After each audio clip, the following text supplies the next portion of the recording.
Hey everybody, it's Cruddler the Horse, and it's Christmas Day, and I'm bored, and I was on the internet talking to people about thrifting, and then collecting things came up, and then we started to talk about marbles, and I was like, oh yeah, I forgot I had a marble collection, and I just collected these all from when I was a kid. Okay, my hand is like, this is one of these old bins that you used to like put bags of milk in. You get bags of milk. Oh my god, like touching it is like, ugh. It's like touching grandma's candle in 1924. Oh, gross. So I've had my marbles in there for 40 plus years. Ew, yikey. I've kind of got them divided into two sets, and that sort of happened according to what I thought were the prettiest and the most coveted, and it was a combination of just loving glass when I just loved glass when I was a kid, and I still do, and I think it's really pretty. And so a lot of these were kind of like marbles you collected and you played for keeps on the playground, and they had like value in the like marble economy, you know.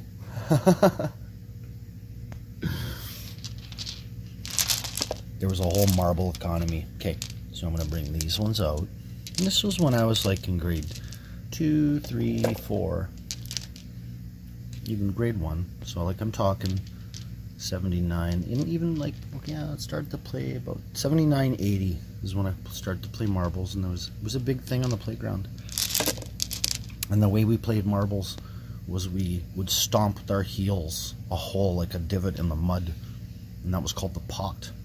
And then you would have a line to shoot from, and you'd shoot your marbles like this, you know. And we're not talking like inches the way I'm doing it, we're talking like, this was over 6 feet on the ground, and there was different rules, but basically we were trying to get your marbles in the pot, and whoever got their marbles in the pot first won. So you gambled, and these ones, of course, were quite the coveted ones when I was young. And in our school, these were known as the speckled crocs.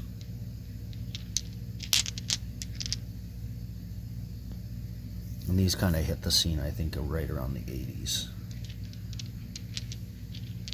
They're really, really hard to get. And see, one of the things was you were not allowed to buy marbles as a kid. Like, you were a complete fraud on the marble gridiron if you ever went and found marbles and bought them. So we didn't know where to get them anyways, and somehow they would just mysteriously enter the economy. And if you could gamble for these speckled crocs and speckled jumbos, oh boy, did you ever go for it. These were highly sought after. And you know, I'm looking at them, they're ugly as hell, to be honest. These are not pretty to me. I mean, you know, whatever. But as kids, right, we were nuts for these. These were the speckled crocs, and this was the croc size, and this was the jumbo size. Okay. And the thing is, in the economy, like, you would have to wager 3 to 5 crocs to get 1 or 2 jumbos, depending on how you had to negotiate the wager beforehand. So if your enemy was feeling generous, you could probably wager 3 to 4 against one of these. So those are the speckled. Okay, and the rival school, John DeGraff, they called them Mexican jumbos.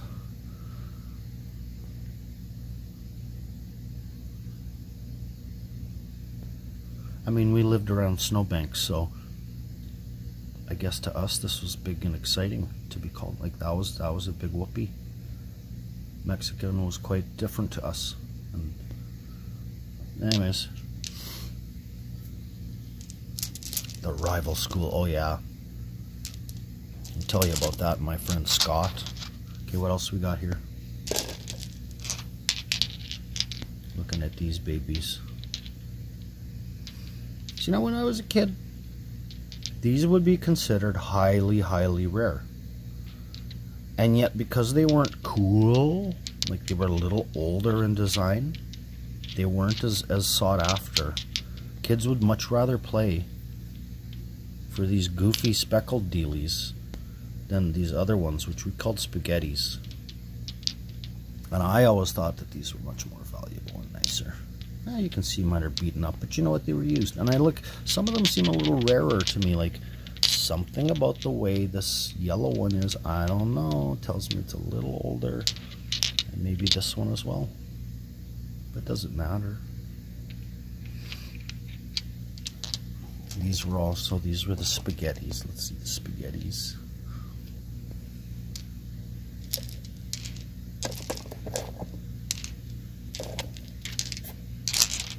It was weird the way kids valued marbles. Like, even the rare ones weren't always the best because they weren't the cool ones.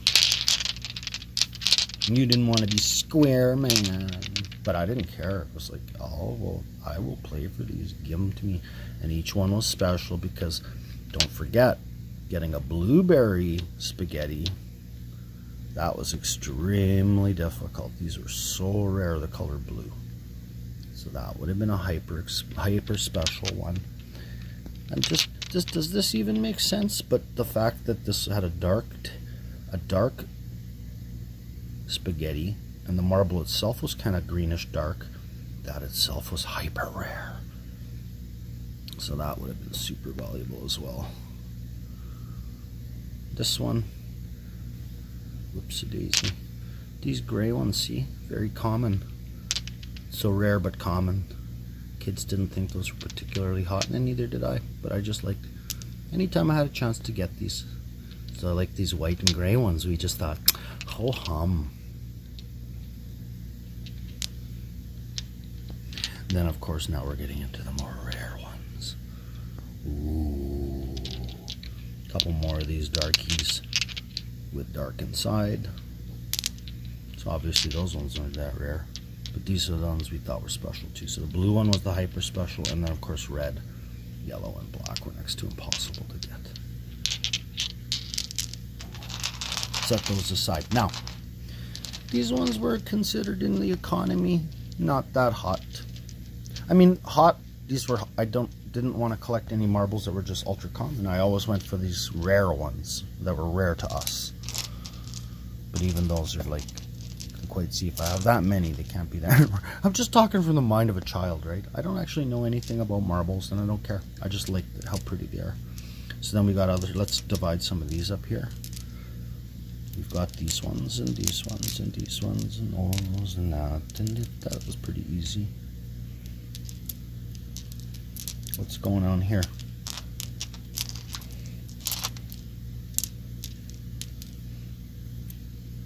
Oh yeah, look. We'll get to that one anyways. Okay, so these ones here, we'll push these aside for now. These ones here, these were, oh look at this one, okay, see look here. That's an oddball. This is what we would have called a peewee speck. Speckled jumbo, or the controversial rival school's name, the Mexican. So here's a speckled peewee. The controversial name Mexican jumbos and Mexican peewees. We didn't like that. We thought speckled was better. So that's going into the speckled heap. Okay, now these ones. Somehow the peewee was most special of them all. So it's weird because the bigger and bigger and bigger they got, that's the more valuable they were. But then once they reached the minimum threshold, then they became smaller, and that suddenly they became magically special. So his peewee was, whatever. Then the creamies. Oh my god, the creamies. Now to me this one stands out, doesn't it? If you just look at them, which one looks kind of like older? To me it's this one, right? Who knows? Something about that.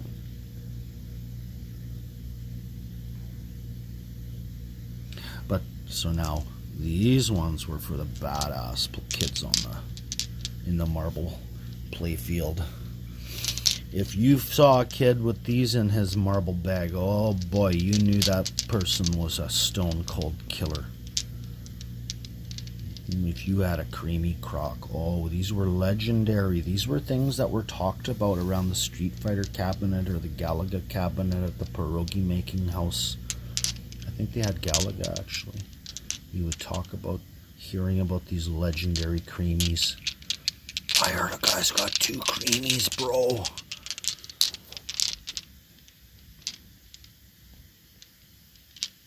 And then the legendary badass of all badasses, Jason, who was 2 years older, and his older brother Chris had been in juvenile. So he was a stone cold killing machine, and Jason always had creamies. Oh, if you could get a creamy.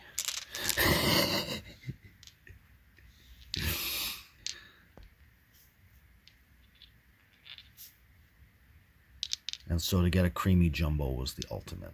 These were like only talked about as just fantasy items that didn't exist. These were the Shenlong of marbles. They were like, yeah, they're not real. But I got 2 creamy jumbos. And I got this one. Both of these, I won them off a different Jason, who was also a badass. He ended up later almost dying because he was beaten by a rival drug dealing gang, but that's when we were teenagers. But as a kid, Jason number 2 had these, and I won them. Got a creamy jumbos, the creamy crocs and the creamy jumbos. And then, of course, these were sort of gimmicks. By the time these came out, the kids were like blasé. It's like, dude, man, you've kind of wrecked the mystique of the creamies, man. You brought out these fake ass, like, the reputation on the marble battalion field would have been like, yeah, these are awesome, but we also know that at the same time somebody's mom went out and bought them, and like, of course, that was the thing you could never do. Ooh, here's a good one. Somehow that made it. We'll talk about that later. At least we got the most coveted onyx creamy peewee, right? So these premium marbles, if you got the peewee, you were king poo poo. Definitely nowhere near the coveted, the level of desirability as of the true creamies. Gimmick creamies, real creamies. And then there's this guy. This was one that was like, it actually circulated in our neighborhood among the different schools and the different playgrounds for years. I remember this marble making the rounds. It was simultaneously one everybody wanted to win because there was something so unique about it. But also nobody wanted it because it's beaten to rat poo-poo. But I was like, I don't care, man. Give it to me. Once I got my hands on this, I kept it. There's something old and something special about this, and I kind of like the fact that it's beaten up. It sort of adds to the charm. Like, I always look at it and just, it makes me think of like a moon in space with all the pock marks and like, anyways.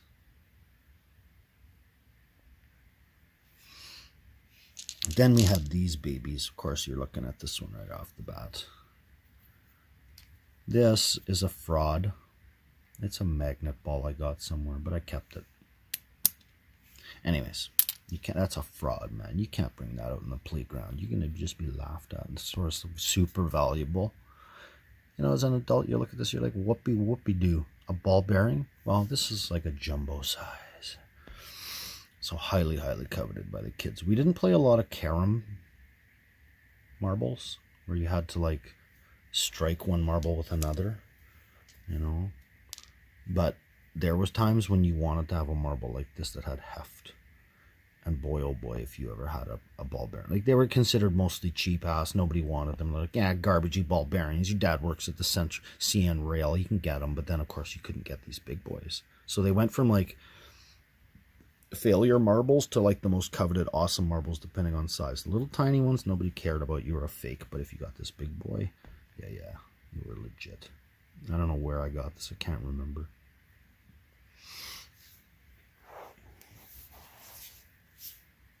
Okay, now these babies. What are we looking at here?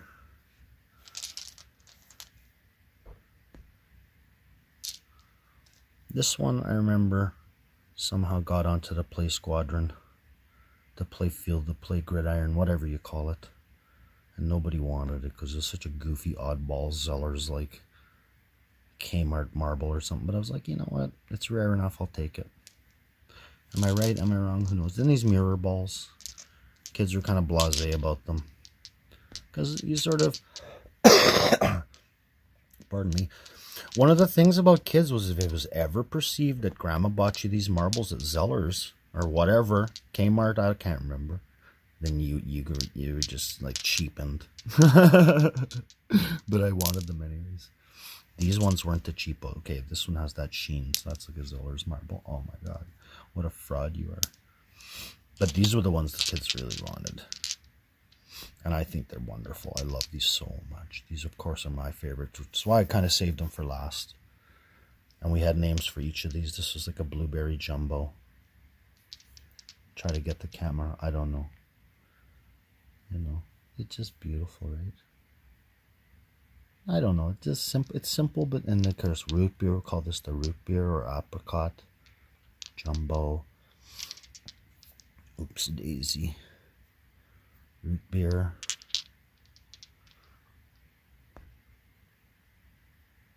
Blueberry, and the most coveted of all, even though this one's busted.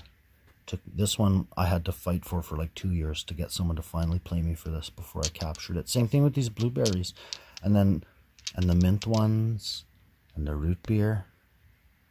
People wanted to play me for them. Once I got them, it was like nothing doing. You ain't getting these off me ever. They're going into the permanent pretty collection. I'd love to hold them up to the sun, look through them. I'm doing my best, but my camera's old and crappy. All right. Now, I have to touch this disgusting, oh my god. This bin is so revolting.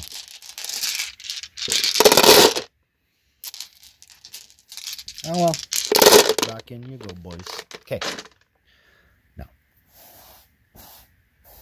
keep in mind, I don't know nothing about marbles. I really don't. I just collected them as a kid, but now here is the ones that were we always considered to be the ultra rare, or what we would call the old-fashioned ones as kids. And this is based just on the way they look, and in some cases in the way they're manufactured, right? Because we didn't know. I don't know nothing about marbles, but even as a kid, like, you knew the ones that were like manufactured recently, and you knew the ones that came from Grandpa's collection, or some, you know, these ones that were just different enough that we called them the old-fashioned ones. And they were so special to me as a kid. You know? Anytime I had a chance to play for one of these, even if it meant I had to sacrifice a lot of lower grade marbles, I would just go for them. I wanted them so bad. I thought they were so pretty. Ones like this. Like, come on, that's a work of art, even though it's just a mass-produced marble. It's just, and from a different time.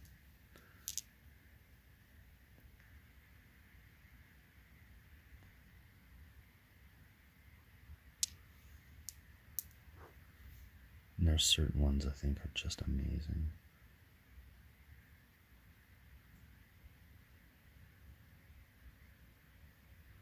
The camera certainly doesn't do it justice, nor does my big fat hands.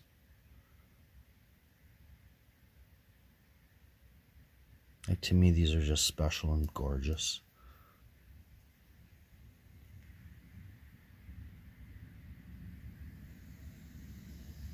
And I would always think about this one as just like having these deep butterscotch drizzles in there. Look how deep and textured that is. That's not just like cheap dye on the outside. It's actually like blended glass. It's so nice. right? So you can tell they were manufactured a little different as well. Of course, you know, my knowledge is very, very limited. Of course, I just cared about how beautiful they were and how unique they were. It was an interesting thing about these quote-unquote old-fashioned ones, right? The kids knew they were rare, but they were also not cool because they were like Grandpa's generation. So there were some kids that were like super blasé about them.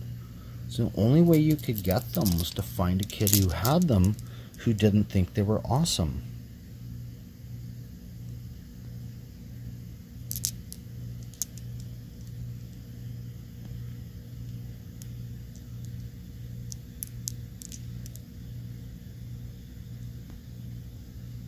Of course, and you'd have to wager extra. You'd be wagering like really nice several jumbos that were speckled and Mexican to get just one of these. And this is interesting. So we talked about the rival schools and all of that. One of the kids I got the most of these old-fashioned, not most, but a good 30% of them, and especially the ones I love the most, I got off this kid named Scott. Now, how I met Scott was we were on this like field trip of all the elementary schools of the neighborhoods who never commingled, but we all had some sports related field trip and all the kids were out. And our like school bully named Casey, who thought he was King Poo Poo, and he was, everyone was scared of him, but he was just like this kid that was like a year and a half older because he had failed and he was just a bully. Anyways, he was our bully representative of our school, and so the rival kids, one of which was Scott, who went to the different school, was in a pack, and our pack of kids, and so Casey went up and started mouthing off to Scott and started giving them the old shove, right, to try to show that our school is better. And this kid Scott just didn't even play. Like, he grew up on the mean streets before, and he just slugged Casey and knocked one of his teeth out. And it was like, oh my God, Casey was done for. And Scott ended up transferring to our school, but because I was cool, him and I became friends. And so, I don't know where I got these peewees, but these are like highly like rare. Comparing it to a jumbo, right?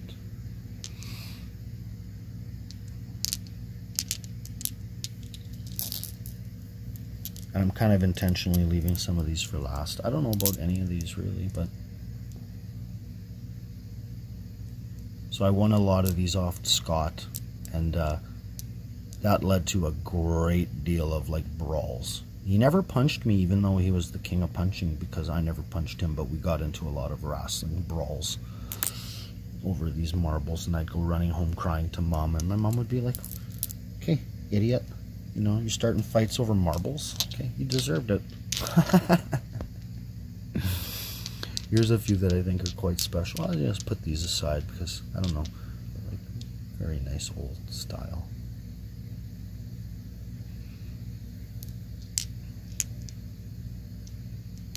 And Scott's mom was like one of these like heavy smoker, heavy beer drinker, would just sit there smoking cigarettes all day.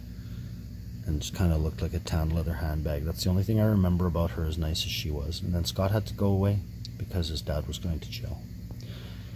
And I was sad. But I remember getting this one off him. I love it. I don't know. It's quite unique to me. I mean, you can even... It almost looks like it's... I don't know. You can see like casting lines or whatever imperfections in there. These are two quite unique ones, and I have a little story about each one of these. Now this one, I don't know if the camera will pick it up. It's beaten to rat shit, but to us as kids, this was so far outside of the stylistic things we would see that I just knew it was rare and I had to have it. And I don't know if it's going to show up on video, but it's oblong. Again, if you can look past the breaks and everything, you can kind of see it's oblong, which implies to me it was one of those ones that was either handmade or came off one of those rod machines where they were snipped off. This one was given to me by my Uncle Ron, and I just think it's so interesting and special. Now, the story he told me was that he dug it up as in a garden when he was a kid. And to him,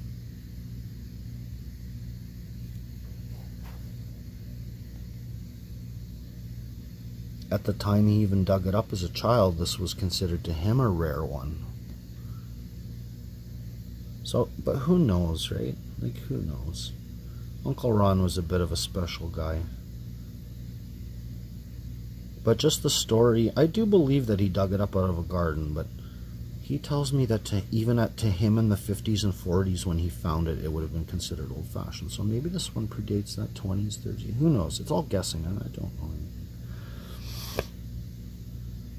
But I always just loved this one.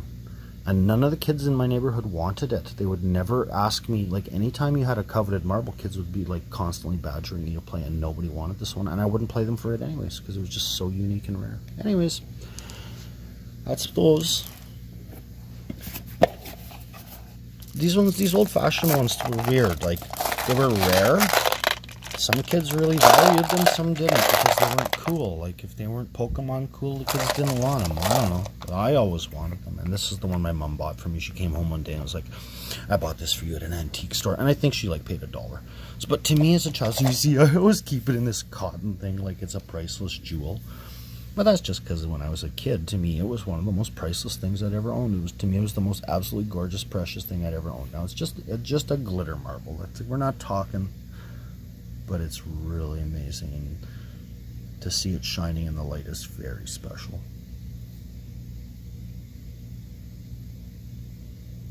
And it's got flecks of gold, like reflective material in there, which I actually believe is flecks of copper. And you can see it's oblong here. Look at the way at the bottom right the light reflects. That shows where it came off the rod. You see how it's oblong there? Right at the top. Right at the very top, you see? I don't know if it's showing up on camera, but that's where it would have come off. Either the glass blower's rod or the machine.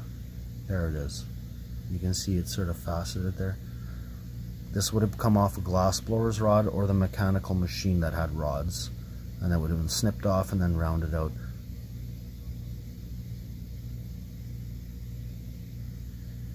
And yeah, I don't really know anything about marbles, but it looks quite round, so I'm suspecting it wasn't hand blown, probably came off one of those rod machines. Anyways, I've always understood this to be kind of before 1900s, but yeah, so anyways, these are my marbs back, and there you go, precious. Probably, oh, this thing's probably worth 10 cents, 50 cents, $1. I've never ever considered anything about the value of these. I collected them for the fun of it and the beauty, and I still love glass. So thanks for sharing, thanks for watching, bye.